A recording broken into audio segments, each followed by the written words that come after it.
नमस्कार, स्वागत है आपका हमारी इस खास पेशकश में। मैं हूं आपके साथ ललित। तेज की तकरार किसकी सरकार। जी हम बात करें मध्य प्रदेश छत्तीसगढ़ के विधानसभा चुनाव 2023 की, तो आइए शुरू करते हैं तेज की तकरार किसकी सरकार।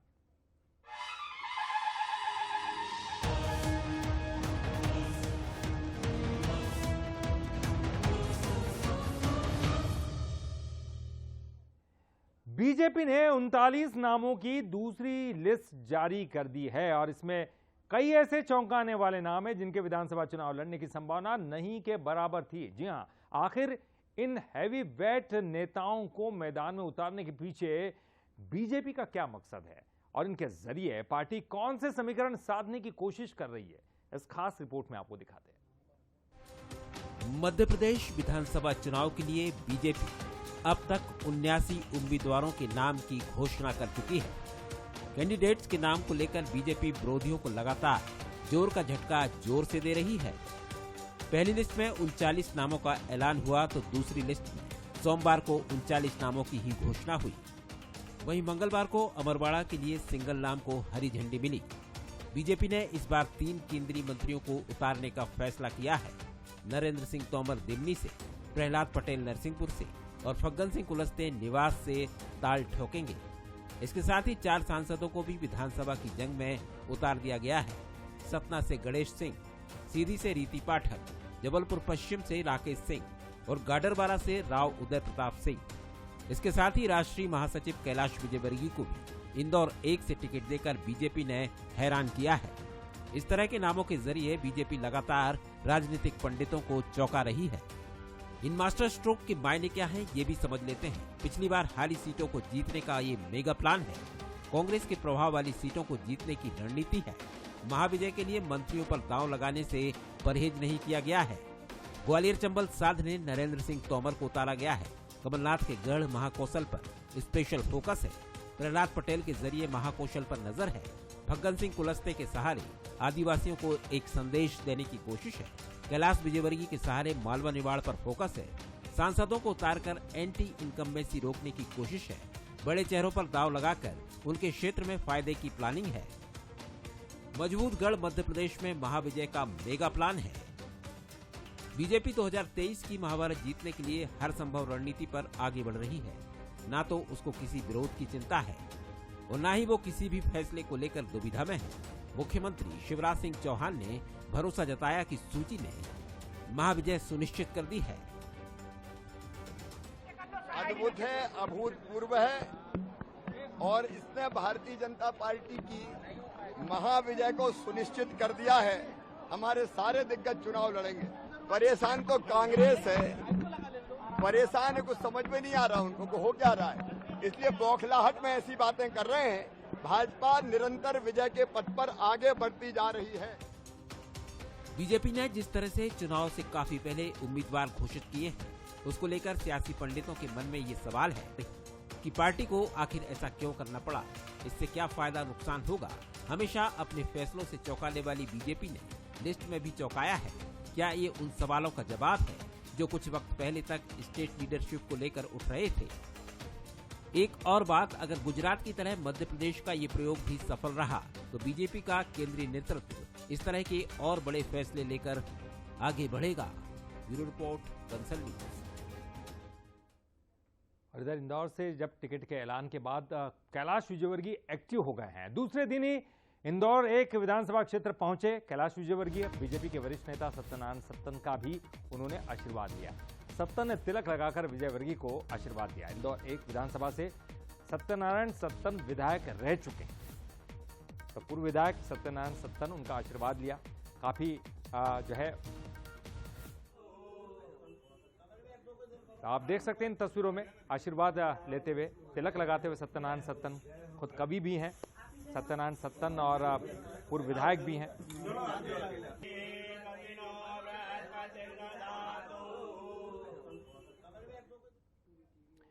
मध्य प्रदेश में बीजेपी ने 39 प्रत्याशियों की सूची जारी कर दी। इसमें केंद्रीय मंत्री प्रहलाद पटेल को भी चुनावी मैदान में उतारा गया है। उन्हें नरसिंहपुर से उम्मीदवार बनाकर पार्टी ने सभी को चौंका दिया है। वहीं बंसल न्यूज से खास बातचीत में केंद्रीय मंत्री प्रहलाद पटेल ने कहा कि बीजेपी ऐतिहासिक जीत दर्ज करेगी। पहली बार विधानसभा चुनाव लड़ूंगा इस दौरान उन्होंने कांग्रेस पर भी हमला बोला। 2023 विधानसभा चुनावों को लेकर के भारतीय जनता पार्टी ने दूसरी लिस्ट जारी की है। दूसरी लिस्ट चौंकाने वाली है क्योंकि महाकौशल में कुछ ऐसे नाम हैं जो कल तक टिकटों का वितरण कर रहे थे लेकिन इस बार खुद चुनावी मैदान में नजर आएंगे। जी, किस तरह से देखते हैं 2023 के विधानसभा चुनावों को और आपका मैदान में खुद उतरना? भाई, मैं कल से ये बात अपनी टिप्पणी कह चुका हूँ कि मुझे पहली बार विधानसभा का चुनाव लड़ने का मौका मिला है।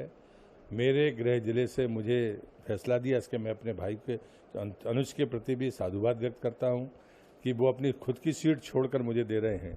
और इसलिए तीसरी बात मुझे ये है कि मुझे राज्य की राजनीति में पहली बार अवसर दिया है, इसलिए मैं केंद्रीय नेतृत्व का और राज्य के नेतृत्व का हृदय से आभार व्यक्त करता हूँ।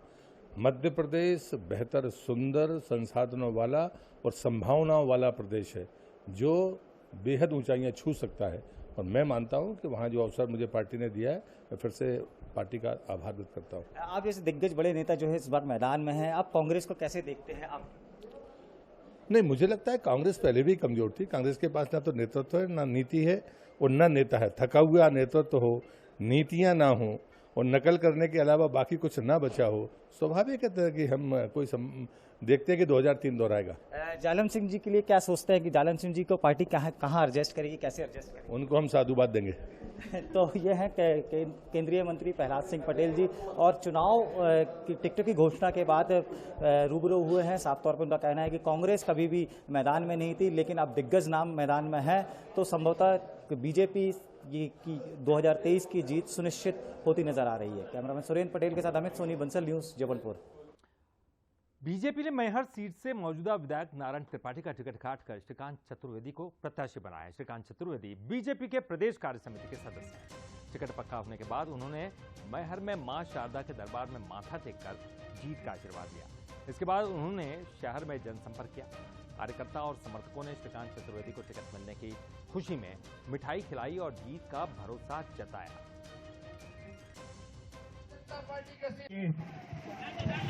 हो रहा है आप सबके लिए। जिस पार्टी ने इनको इतना बड़ा सम्मान दिया और शासन की सारी योजनाओं को खिलाफत बोलना, सरकार के खिलाफ बोलना, तो ऐसे व्यक्ति को सरकार ने, भारतीय जनता पार्टी ने किनारे किया है। और मैं विगत 4 साल से लगातार दिन रात संगठन का काम करता रहा। वो संगठन ने उसको देखा, उस काम के आधार पर मेरे को टिकट दिया। गांव के लेवल तक ले जा करके गांव के आखिरी कोने तक बैठे हुए व्यक्ति के पास उन योजनाओं को पहुंचाए हैं और उसके आधार पर चुनाव जीतेंगे। इसमें कोई चुनौती जैसी कोई बात ही नहीं है। और इंदौर की बात कर लें, 3 से 4 दिन में कांग्रेस की लिस्ट आ जाएगी। और ये कौन कह रहा है? ये कह रहे हैं कांग्रेस के बड़े नेता सज्जन सिंह वर्मा। उनका यह बयान आया, मैं सोनकत से ही चुनाव लड़ूंगा और जीतूंगा। ग्वालियर चंबल के महाराजा को भी चुनाव लड़ाना चाहिए। तो ये कह रहे हैं ग्वालियर चंबल के महाराजा को भी चुनाव लड़ाना चाहिए। साफ तौर पर सिंधिया के बारे में कह रहे होंगे।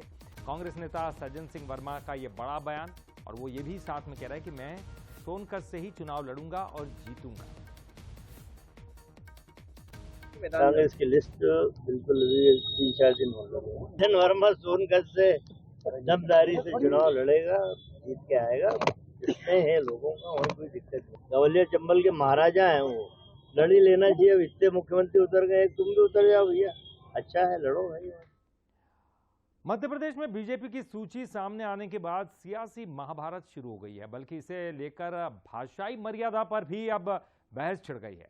और वजह क्या बना? वजह बना है कांग्रेस प्रभारी सुरजेवाला का एक बयान। अब उन्हें यह मालूम है शिवराज सिंह और ज्योतिरादित्य सिंधिया को कि वो चुनाव हार चुके हैं, तो उन्होंने एक नई शतरंज की चाल चली, जिसे अगर मैं हिंदी फिल्म के मुहावरे में कहूं तो शिवराज ने सोचा हम तो डूबेंगे सनम, तुमको भी साथ ले डूबेंगे।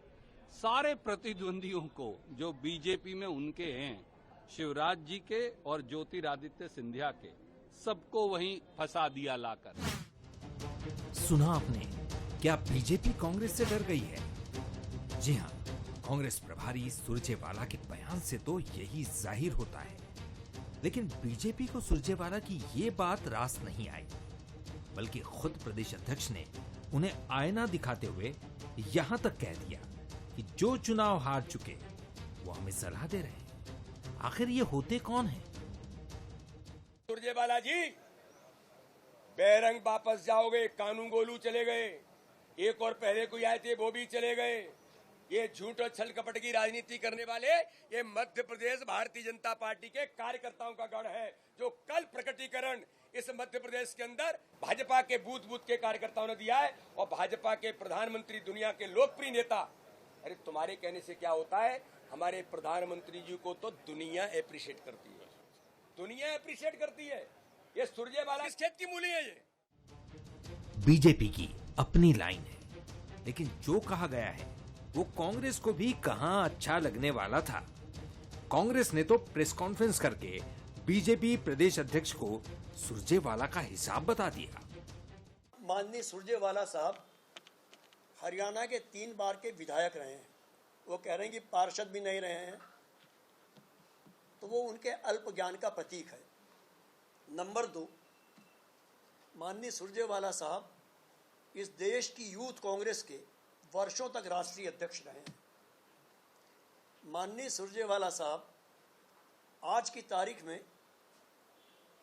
वी.डी. शर्मा साहब जिस सदन के सदस्य हैं उससे बड़े सर्वोच्च सदन राज्यसभा के मेंबर हैं। चुनाव की तारीख अभी तय नहीं हुई है, उससे पहले एमपी का सियासी पारा चढ़ने लगा है और ये भी तय है कि जैसे जैसे वक्त निकलेगा तल्खी में भी इजाफा होता चला जाएगा।